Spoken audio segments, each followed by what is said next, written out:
non-otaku. I definitely like teared up like a couple times being like, oh my God, this is so powerful.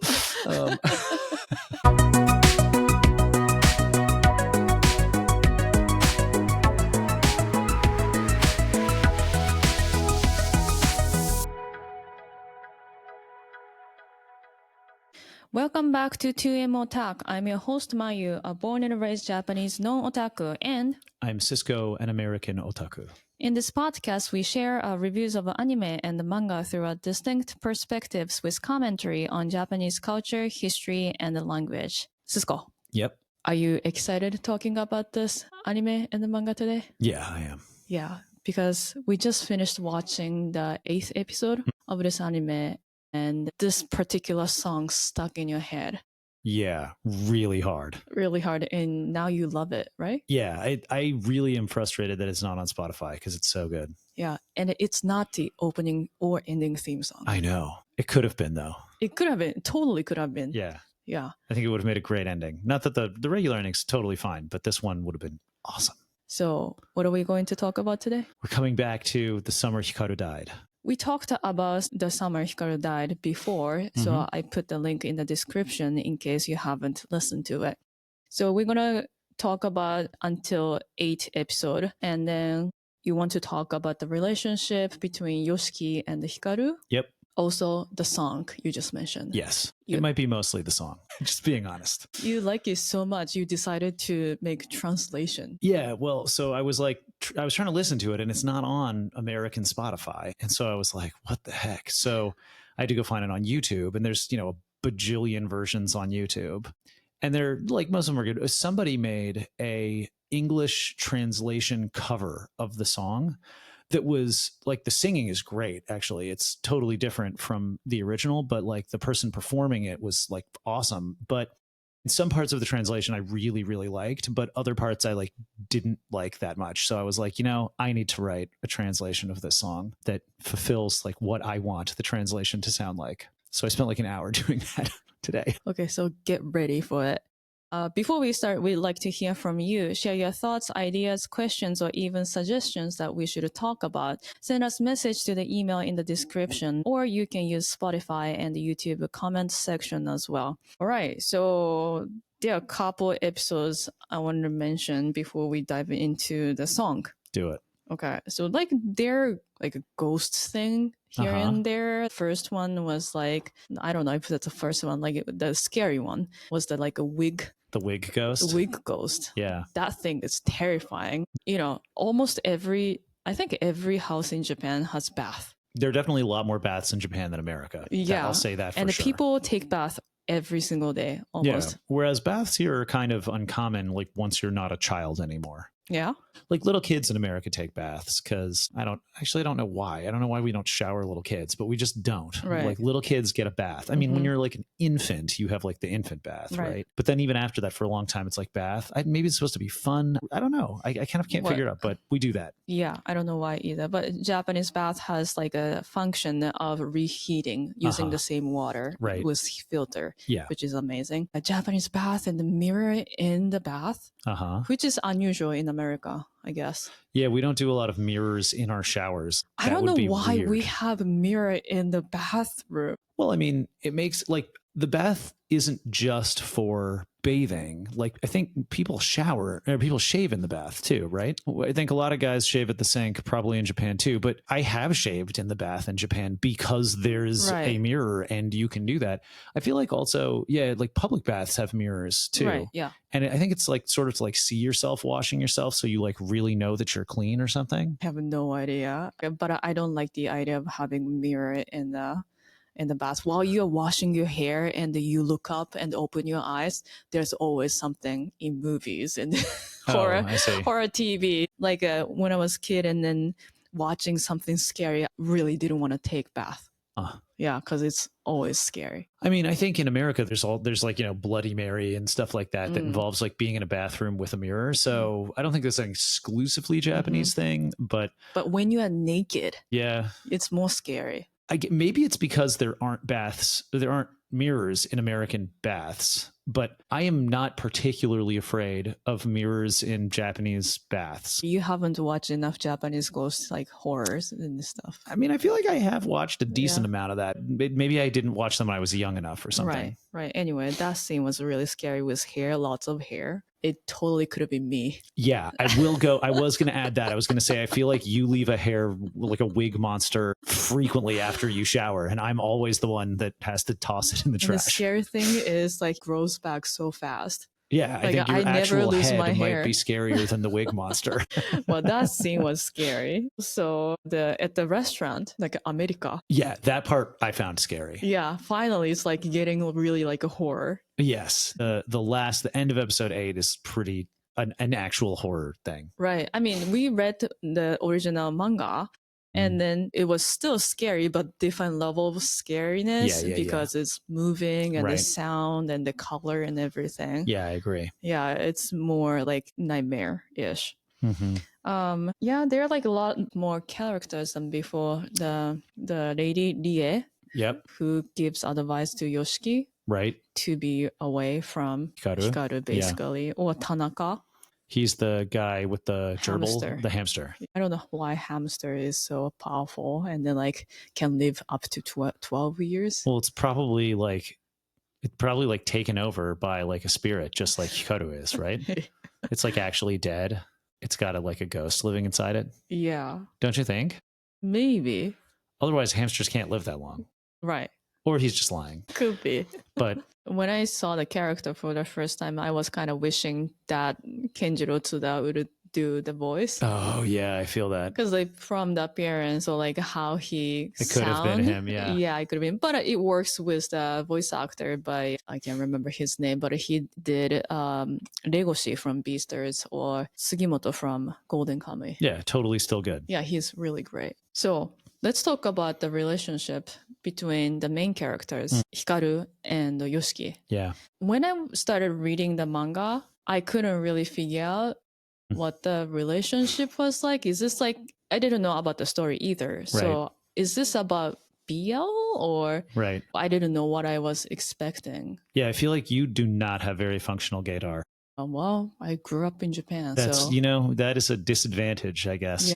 Yeah, whereas I guess it wasn't immediate, but I feel like from the first scene, I was like, oh, Yoshiki's in love with Hikaru.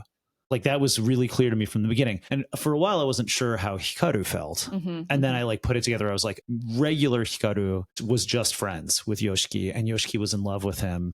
And that has got to have been like really tough for Yoshiki, that like, not only is he totally in love with Hikaru, he like can't say it. Right. And like probably is not really even allowed to like feel it. Right. And I think for me, like a lot of the show is about Yoshiki like kind of needing to be in the closet, and like the whole scene where he tries to kill Hikaru, right, by like stabbing him because he's, a monster and unnatural and everything else, like seemed to me to be at least partly about like him trying to grapple with his own feelings, right, and like sort out like what he's allowed to do and what he's not allowed to do or feel. Yeah, it's like, it's really poignant and sad. And as someone who like has experienced a lot of like one-sided, loves in high school, like I feel like I like relate to where Yoshiki's coming from, of just like sort of have this feeling and you can't do anything about it, but it's also like never going to play out the way you want it to. Right. I think it's worse when you're friends with the people because you're around them constantly and then have to like force all those feelings down and like, where do they go? Right. And so I think some of the, the monster inside Hikaru is like a projection of like Yoshiki's feelings, right? Being sort of out of control and nowhere to go. Right. And I think I think it's, it plays interestingly as like a fantasy for Yoshiki of the Hikaru he knew is now replaced by a Hikaru that's different and a Hikaru that's totally in love with him. What kind of, right? Is he, I don't know, is he betraying his old emotions for the old Hikaru if he's in a relationship with the new one, right? Is it just about the body? I feel like we talked through some of this last time, but like... Just like Kulon generic romance. Yeah, just like Kulon generic romance. It's got like some of the same themes. And I don't know, I think the other thing that I sort of recognized though, as I watched more of the show is I still totally believe Yoshiki is like deeply in love with Hikaru and that's like a major point of the show. But there's also a point at which it sort of doesn't matter. And if you're watching the show not as a boys' love show and you're you're like, well, maybe Yoshiki's not in love with Hikaru and they're just really good friends, right? Which is like, yeah, but it sort of doesn't matter. Like, you can read the show as just being about growing up and like, you know, friendship and connection and like trying to sustain connections or not, right? And it's still sort of just as moving, even if you decide not to read into it that way. I don't even think it's reading into it, but if you choose to ignore it, if you're like watching it and being like, I reject anything that's not totally explicit, then it can still be sort of powerful and moving. And Yoshiki's friends with Hikaru. He's not just in love with him. And so their relationship is functioning on like lots of different levels in a way that's interesting and really bittersweet. What did you think about the scene that Hikaru invited Yoshiki to put Yoshiki's hand inside of Hikaru's chest? Yeah, I mean, it's a really weird moment, right? Right. It sort of mimics like a really sexual experience, right? Of like somebody going inside of somebody else. And the reaction, which is sort of like pleasurable, but also Yoshiki feels sort of disgusted, like with himself or you know, with the sort of process. I think that definitely speaks to a lot of people's feelings about sex, especially at like that age, right? Of like, is what I'm doing okay? Like, you know, is it okay to feel good? And I think especially in a culture like Japan's, where homosexuality is so hidden most of the time, it's not surprising to me that there's sort of like a lot of conflicted emotions around what's happening in that scene. And I think, you know, again, if you sort of like take the reading out of it, that it's about like their sexuality, what would it be like to feel a ghost? What if it was a ghost that loved you? What if it was a ghost that wanted that connection? Would you do it? Right. So I think it's functioning on both of those levels at the same time. It's like marinated chicken. Yeah. What did that feel like? You know, what was your take on that moment? It's like, sounds like it's dead because like marinated chicken is cold. Yeah. Not warm. Right. It's a weird feeling to feel it, but Hikaru was feeling good about it. And then when I read the original manga, I thought it's something saying like a metaphoric. Metaphoric? For what? Like a sex? Definitely. Yeah. Yeah, well, I mean, it's also not that metaphoric. That doesn't feel like that much of a metaphor. That feels like just a different description of the same thing. Right. It's not cold, though. Well, I don't know that he actually says it's cold marinated chicken. I mean, you could like warm up the marinated chicken by like... Ew, why? Oh, you kind of have to, well, you have to marinate chicken first. Right. And then put it in the refrigerator so that it can be marinated properly. Well, you need to put it in the refrigerator so it doesn't spoil, but you don't need to put it in the refrigerator in order to marinate it. You could leave it out on like the counter in the summer and then it would be warm marinated chicken. Ew, no. Okay, well, my point is just that, like, the phrase marinated chicken doesn't necessarily mean cold. And I don't think he actually says it is cold. I think it is cold because Hikaru's dead. Okay. But yeah, anyway, just putting that out there. Okay. There was a scene about like death. Yoshiki had like a lot of thoughts about death because he tried to kill Hikaru, and then before that Hikaru killed Matsura-san, and then Hikaru is dead. Right. The original Hikaru. Like, at least implicitly tries to kill Asako. Right. And Yoshiki stops him. And the Yoshiki was basically very upset about all sorts of like things, like Hikaru tried to kill, like the murders and attempted murders. And yeah, reasonably. And then Hikaru is like, what's the difference? Like alive and dead, it's the kind of the same thing. Right. Yoshiki was trying to teach him what death means for humans. Right. And then I feel that theme was on like a few episodes. During those episodes, this song from high school, the song, I think each episode started with students singing. There's a number of episodes where they're practicing this song. Yeah, I wonder why they started like that every single episode. And then to me, growing up in Japan and doing the same thing in schools, I didn't really pay attention to the songs or lyrics. It sounded like any other songs that you have to sing at school, but you paid attention to it. Oh yeah. Yeah. Oh yeah. I mean, I both liked the music of the song, which I thought like sounded pretty. And then in listening to the lyrics, I was like, oh, this, I mean, obviously somebody wrote it. Actually, I guess not obviously, but this song was written for this show specifically. Like the lyrics and music were composed for this show and don't exist anywhere else yet, right? Like they're not like a single by anybody. So yeah, in looking up the lyrics, like the lyrics are very, very much about Yoshiki and Hikaru's relationship. For example, the song is called The Shadow of Those Days, Hibi no Kage. It's got some like stuff about one thing ending and a new thing beginning, winter melting into spring, the night ending and the dawn breaking, and a future that's coming. And then it has this piece about like wandering soul, samayo kokoro. And that's like repeated a couple times, and it really feels like a description of who Hikaru, the new Hikaru is literally a wandering soul, right? That's like lost and that like sort of comes back. And there's a tension between remembering the past and thinking about the future. And we've got this like a wandering soul that at one point they say sono kokoro hiraite, right? Open that heart. It sounds poignant. It also has like some contradictions in it where the, you know, in the sort of chorus part, you've got like first an invocation of ureshisa, joy, and then munashisa, emptiness, and then kanashisa, sadness, and then shiawase, which is happiness. So it seems like, you know, there's a sort of back and forth going on in some of the chorus lyrics that feels contradictory in a way, but it's also very poetic. I think even some of the words in the Japanese version, like kagayou, right? How is that word different than kagayaku? Kagayou? Yeah. When they sing it, it's kagayou, but the translation is shining. And I was like, oh, so maybe it's one of those like old Japanese things where like, you know, you write it differently and you pronounce it the other way, but it means the same thing. Ano hibi no kage. And so, but it means like shining shadows, right? Mm-hmm. Which is an oxymoron in English. A shadow can't really shine. It's darkness. It's the absence of light. Like leaves, like in the sun. Okay, so maybe shimmering is a better way than shining.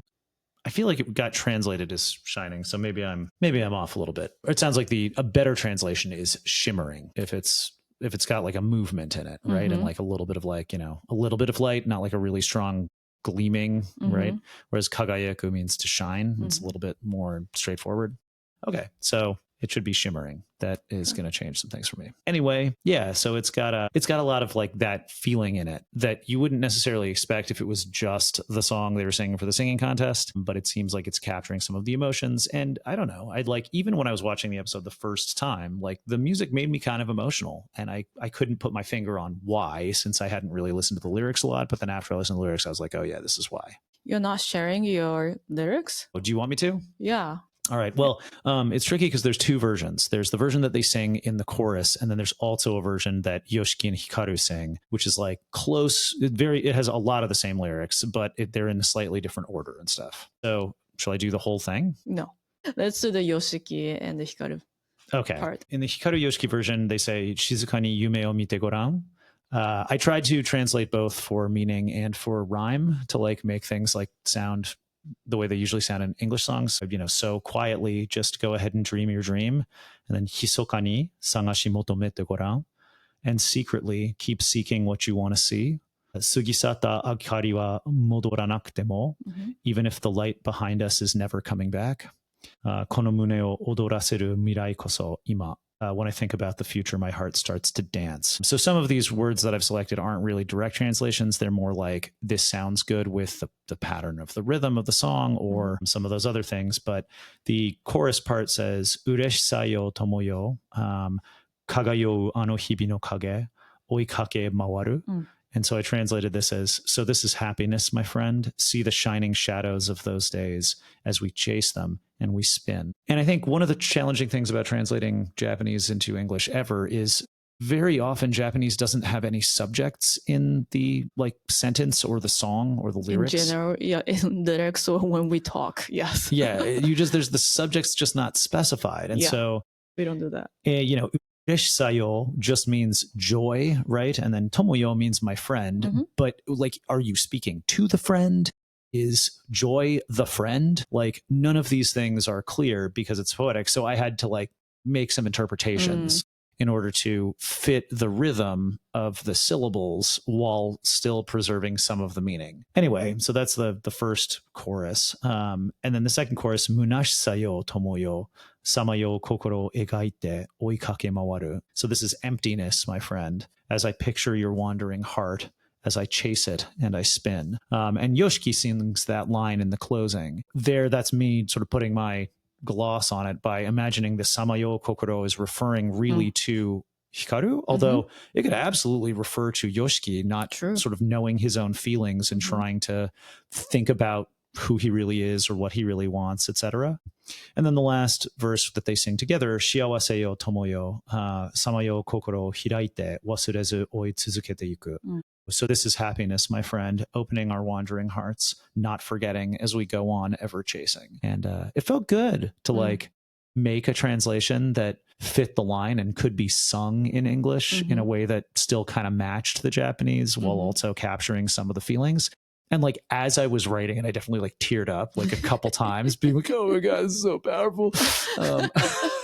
Which is, I get it. Like when you're doing the translation and you like tear up at your own stuff, like you're really getting high on your own supply. Like it was kind of an egotistical thing to do, but also like, it's just very moving. Yes. The Japanese lyrics are very moving, and trying to render them in English, like, and grappling with the feelings of the characters who, you know, who are singing the song, like, you know, kind of got me. Anyway, it was an exercise that I really enjoyed, and I am not a good enough singer to produce like a version of this where I'm singing it. Also, it's the song's pretty high, but I would love somebody with more talent than me to take the translation I made and like record a version in English of the song. We haven't told this on podcast. Yeah. But you were chosen to 20 people who are on stage live on national TV in Japan. That is true. But I was chosen because I was a white guy. So it wasn't about my singing ability per se. It was more about my, I don't know. I brought some diversity to the show.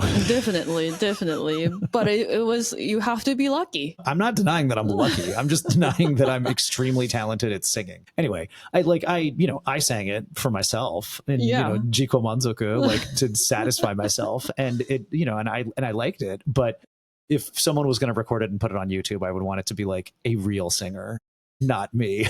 Okay. I'm just saying that was our experience this summer. Yeah. And I again want to give a shout out to like the other version that I heard of this. I can't remember the name of the person who recorded and put it up.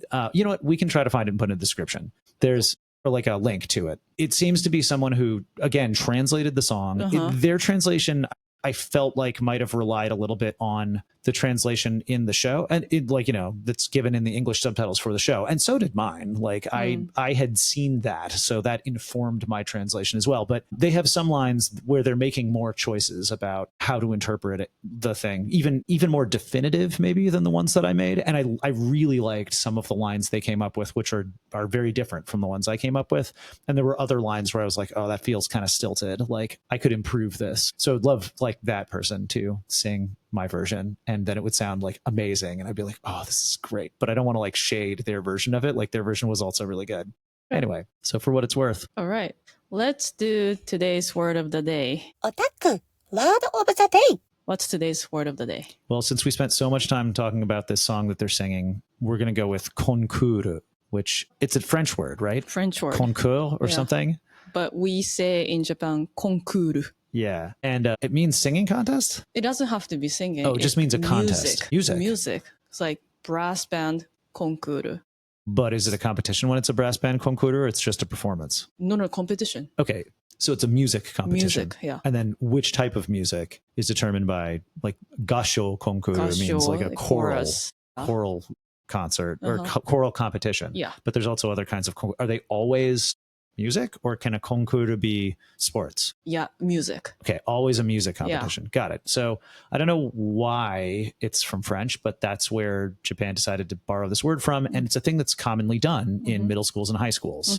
Like it's a part of the year where it's like, hey, we're going to have a gasho concours. Every class in the school is going to prepare a song, and you're facing off against the other classes, just in your grade or in the whole school? Whole school. Whole school. Yeah. So then, so every class sings one song, and then who's the judges? The teachers? I don't know. I didn't do that in my school, actually. Oh, really? Yeah. It was not competition. It was just a performance? Yeah. Okay. Did they still call it a concours? No, if that is not competition, we don't call it concours. We call it gasho sai. Sai. Yeah, festival. Yeah, so I guess I don't know who the judges are, but presumably the teachers, or so some other, maybe they get a panel to come in and listen to them all. Yeah. Anyway, And then at the end, there's a winner. So in the context of the show, their class is supposed to sing the song all together against the other classes in the school, and somebody's going to win. And they kind of aren't that good at it, right? Like there's some scenes of them practicing, and even their teacher is kind of like, I don't know how to make you guys better. So like whatever. And then when they actually perform it, it's on the day that Yoshiki and Hikaru are ditching school, so they don't participate, and they are fire, right? They do really well. And it's like very moving. And I think some of Yoshiki and Hikaru singing over the ending credits is like them getting to participate, even though they weren't there for the actual song during the episode. Oh, got it. And then it sounded so good at the ending. Are you saying like the ending theme song? The song. I like the song better when they're singing it as a chorus and there's like some vocalizing going on. Yeah. But they both versions are great. Both versions are great, but like as a song for the show. Yeah. Oh, it was a better ending theme song than the original. I don't say better, but I liked it. It was really good. It was, I mean, yeah, it captures their emotions really well. Yeah. And it's like, so what the show is actually about that. Yeah. I mean, I'll say it's better. That's not, again, like, because I don't like the regular ending. The regular ending's good, but this show captured for me what the heart of it is about better than the opening or the ending. I actually like the Fonte song, Saikai. Like, it pains me to admit this, but like, it's good. It's just not good for the opening of this show. It's the wrong vibe. And all the words are good. Not all. Most of the words are really good. The music. And the music is just off. Like, it's way too much. Yeah. And they should have gone with like an instrumental piece that with like some sort of quiet, creepy horror vibes. And that would have been, well, whatever. We talked about that last time. Yeah.